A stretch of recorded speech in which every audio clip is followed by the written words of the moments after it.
So good morning everyone. मेरे पास है ये क्लास 10th का साइंस थ्योरेटिकल पेपर, साइंस का थ्योरी का पेपर, QP कोड 3143 और सेट नंबर 3 है मेरे पास। सो स्टार्ट करते हैं। पहले MCQs की रिकॉर्डिंग कर रहा हूँ मैं। सो MCQs देखते हैं। काफ़ी इजी पेपर आया था इस बार प्रीवियस ईयर्स के कंपैरिजन में। सो फर्स्ट क्वेश्चन नंबर 1 है, an electric iron of resistance 20 ohm draws a current of 5 ampere. The heat developed in the iron in 30 seconds is। बहुत easy क्वेश्चन था। Heating effect of electric current का formula लगाना था, H is equals to I square RT। So the answer is 15,000 joule. The next question, the acid produced in our stomach during digestion and the base used to neutralize the excess acid during indigestion respectively are। So stomach में जो acid होता है हमारे वो HCl होता है, और जिसको हम बेस को जो हम एंटासिड के तौर पे इस्तेमाल करते हैं तो वो होता है हमारा magnesium hydroxide, that is MgOH का whole twice. So the next question is, a zygote is formed by the fusion of male and female gamete. The number of chromosomes in zygote. तो नंबर ऑफ क्रोमोसोम, ज़ाइगोट में कितने chromosome होंगे? Zygote बनता है mail और female gamete के fusion से, तो उसमें 46 क्रोमोसोम होंगे जितने नॉर्मल ह्यूमन बींग में होते हैं। ठीक। Next question, the part of seed which is a source of food during germination of seed is. So cotyledon will be its answer. Cotyledon होगा इसका answer, option number A. Next, Zn plus CH3COH becomes CH3CO का whole twice Zn plus H2। ये एक displacement reaction है, आप देख सकते हैं क्लियर। ये एक डिस्प्लेसमेंट रिएक्शन है। Zn एक मेटल है और CH3COH एक एसिड है। मेटल और एसिड की जब रिएक्शन करते हैं तो salt plus hydrogen gas release होती है।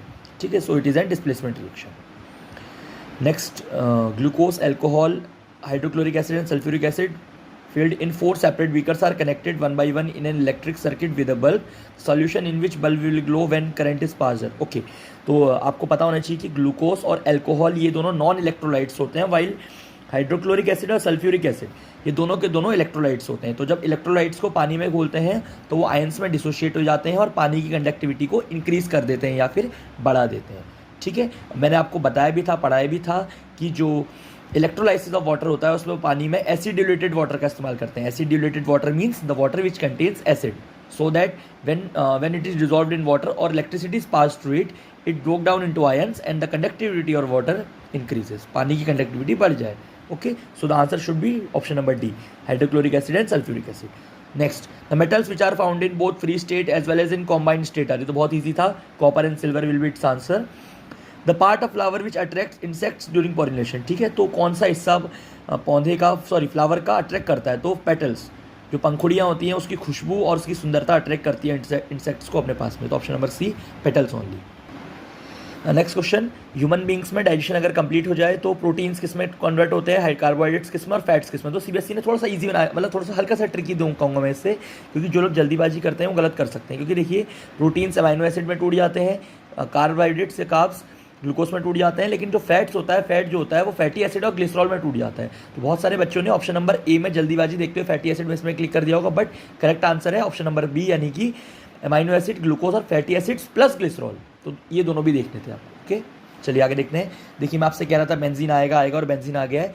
क्या पूछा है कि number of single bonds and double bonds in molecule of benzene.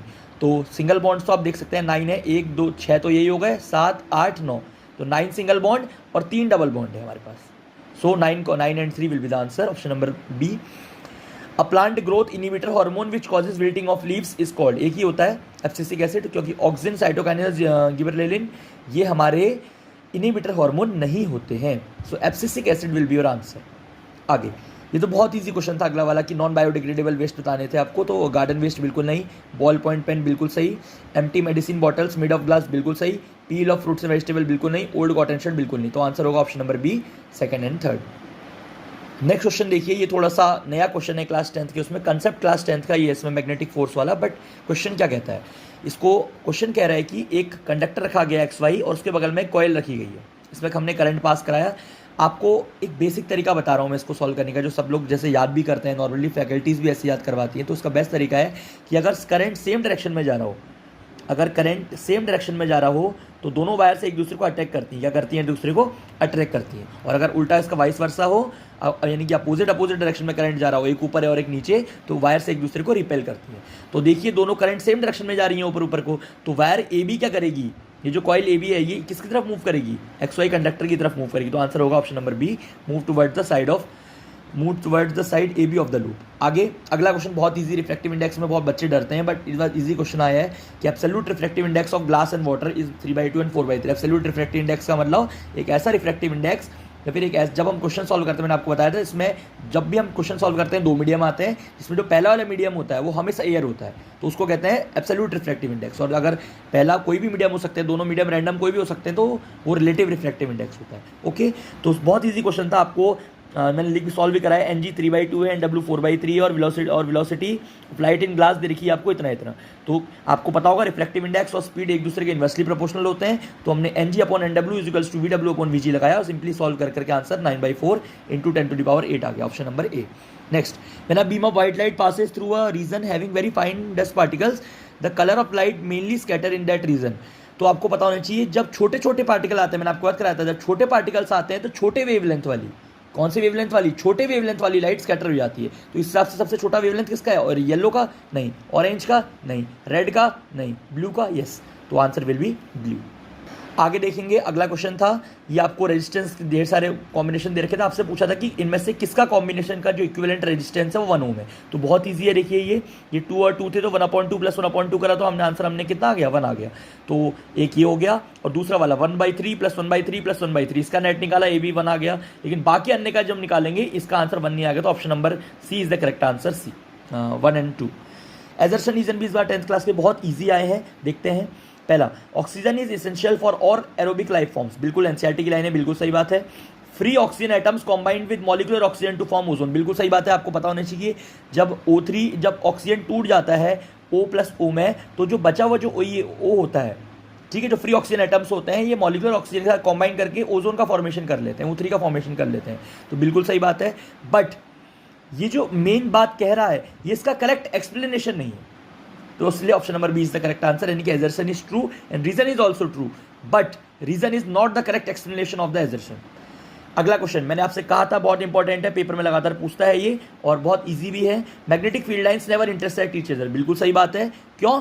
Because if they intersect at the point of intersection, जहां पर वो मिलेंगी, the compass needle would point towards two direction which is not possible. मान लो ये है, यहाँ पर 2 मैग्नेटिक फील्ड लाइंस क्रॉस हो गई, तो इस पॉइंट पर डायरेक्शन ये होगी और इस पॉइंट पर डायरेक्शन ये होगी, टेंजेंशियल डायरेक्शन होगी, और एक पॉइंट पर किसी भी मैग्नेटिक कंपास की 2 डायरेक्शंस पॉसिबल नहीं है, तो इसलिए ये भी सही है और ऊपर वाले का करेक्ट रीजन है, तो option number A is the correct answer.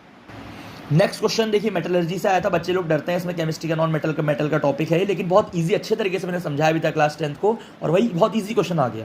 देखिए क्या कह रहा है, the extraction of metals from their sulphide ores can not take place without roasting of iron ore, बिल्कुल सही बात है। सबसे पहले रोस्ट, आपको पता होगा जब लो रिएक्टिविटी के जो मेटल्स होते हैं उसमें सबसे पहले क्या करानी पड़ती है, रोस्टिंग करानी पड़ती है, फिर सेल्फ रिडक्शन करवाना पड़ता है। बट जो मिडिल रिएक्टिविटी वाले होते हैं, जैसे आपके क्लास 10th की बुक में एक ही दे रखा है, दैट इज ऑफ Zn, ठीक है। तो जब हम Zn की करवाते हैं तो सबसे पहले हमें रोस्टिंग, देन उसके बाद में हमें कैल्सिनेशन और लास्ट में हमें सेल्फ रिडक्शन करवाना पड़ता है, ठीक है। और हाई रिएक्टिविटी वाला आपको पढ़ाई होगा, इलेक्ट्रोलाइटिक रिडक्शन होता है उसके लिए, वो अलग चीज़ हो गई, बट इतना आपको पहले क्लियर हो जाना चाहिए। तो पढ़ते हैं जरा, the extraction of metals from the sulphide ores can not take place without roasting of the ore, बिल्कुल सही बात है, बिना रोस्टिंग के आप कर ही नहीं सकते। पहले आपको जैसे ZnS है, इसकी रोस्टिंग करवानी पड़ेगी, और इसकी रोस्टिंग करवाने के बाद इसको किसमें कन्वर्ट कर देते हैं, सबसे पहले ऑक्सीजन की प्रेजेंस में जब आप हीट प्रोवाइड करते हैं इसे, तो ये सबसे पहले कन्वर्ट हो जाता है ZnO में, प्लस SO2 में कन्वर्ट हो जाता है, ठीक है, यही रोस्टिंग होती है। अब देखना आगे, और इसके बाद में हम कैल्सिनेशन करवाते हैं ZnCO3 का, यानी कि जिंक कार्बोनेट का, और उसके बाद में सेल्फ रिडक्शन करवाते हैं ZnO का। तो आप देखते हैं, roasting convert sulphide ores directly into metals, ये बिल्कुल गलत बात है। देखिए रोस्टिंग करके मेटल नहीं बन रहे हैं, कि मेटल का ऑक्साइड बन रहा है, जब सेल्फ रिडक्शन करवाएंगे उसके बाद मेटल में कन्वर्ट होगा, तो option number C will be correct, assertion is true, reason is false. आगे, in human heart ventricles have thicker muscles walls than atria, बिल्कुल सही बात है, वेंट्रिकल की वॉल्स मोटी होती है, मैंने आपको बताया भी था। और रीजन क्या था इसका, क्योंकि उनको ब्लड को पंप करना पड़ता है बॉडी के ऑर्गन्स में, इसीलिए वो उसकी जो वॉल्स होती हैं मोटी होती हैं, और ब्लड पंप होके जाता है तो उसमें ब्लड का प्रेशर ज़्यादा होता है, इसलिए एट्रिया की वॉल्स भी क्या होती है, मोटी होती है, in comparison to ventricles, sorry in comparison to veins, मैंने आपको बताया भी था। एट्रिया की सॉरी कुछ गलत कह दिया मैंने, एट्रिया की वॉल्स कह रहा हूँ मैं, एट्रिया की वॉल्स पतली होती है, वेंट्रिकल्स की वॉल्व मोटी होती है। मैं कहना चाह रहा था आपको आर्टरीज और वेन्स में, क्योंकि आर्टरी लेके जाती है, तो आर्टरी की वॉल जो एओर्टा होती है, जो मेन आर्टरी होती है, उसकी वॉल मोटी होती है in comparison to vena cava, यानी कि मेन वेन की कंपैरिजन में, ठीक है। तो ये देखिए रीजन लिखा है, ventricle have to pump the blood into various organ, बिल्कुल सही। तो एजर्सन भी सही है और रीजन भी सही है और रीजन करेक्ट एक्सप्लेनेशन भी है एजर्सन का, ओके। तो मेरे पास ये सेट नंबर 1 है, सेट नंबर 1 3141 का, ठीक है, साइंस का ही। कुछ क्वेश्चन एमसीक्यू जो अलग आ रहे हैं वो खाली वो डिस्कस करेंगे। An aqueous solution of salt turns blue litmus to red, okay. Salt could be the one obtained by the reaction of, so ध्यान से देखिए जरा, ऑप्शन नंबर डी इसका करेक्ट आंसर होगा। क्यों आंसर डी, ऑप्शन डी इसका correct होगा? क्योंकि HCl जो है आपका स्ट्रॉन्ग एसिड है और NH4OH आपको पता होगा ये आपका वीक बेस है। तो जब हम इसकी रिएक्शन कराते हैं, neutralisation reaction HCl plus NH4OH की, तो ये बन जाता है NH4Cl प्लस H2O। पानी न्यूट्रलाइजेशन रिएक्शन है, acid plus base is equals to salt plus water, ये बन जाता है जो NH4Cl है। ये क्या है आपका? एक एसिडिक, ये आपका एसिडिक होता है नेचर में। ये जो सॉल्ट होता है आपका कैसा होता है? एसिडिक होता है नेचर में। NH4OH वीक बेस है, HCl स्ट्रॉन्ग एसिड। तो your answer will be option number D. Question number 8 देखिए जरा, the plants that can be raised by method of vegetative propagation are, तो sugar cane, roses and grapes will be answer. NCERT की line उठ के आई है, तो उसका answer option number ए होगा। मैंने पेपर के एक दिन पहले भी आपको बताया था कि शुगर केन, रोजेज और ग्रेप्स एनसीईआरटी की उठी हुई लाइन है एकदम। सो अब मेरे पे सेट नंबर 2 है 3142 साइंस का, इसमें देखते हैं कौन कौन से क्वेश्चन अलग हैं। सो एक ही क्वेश्चन है, बहुत इजी क्वेश्चन है, देखिए। A chemical reaction in which exchange of ions occurs between the reactant is known as, so exchange of ions किस में होता है? डबल डिस्प्लेसमेंट रिएक्शन में होता है, आप लोगों को पता होना चाहिए। Option number C will be the answer. So एक एजर्सन रीजन ये सेट में भी अलग आया, सेट नंबर 1 में अलग आया है, क्या है देखते हैं। Most of the plants close their stomata at night, बिल्कुल सही बात है। क्यों करते हैं? ताकि कम से कम पानी लॉस हो। देखो उसका रीजन देखते हैं, रीजन क्या है। Closing of stomata helps to conserve water as large amount of water evaporates from the leaves, बिल्कुल सही बात है। और मैंने आपको पहले इसका रीजन पहले भी बोल दिया था और क्वेश्चन इंपॉर्टेंट भी था आपके लिए। सो एजर्सन भी ट्रू है, रीजन भी ट्रू है और रीजन करेक्ट एक्सप्लेनेशन है एजर्सन का। तो option number A will be the correct answer.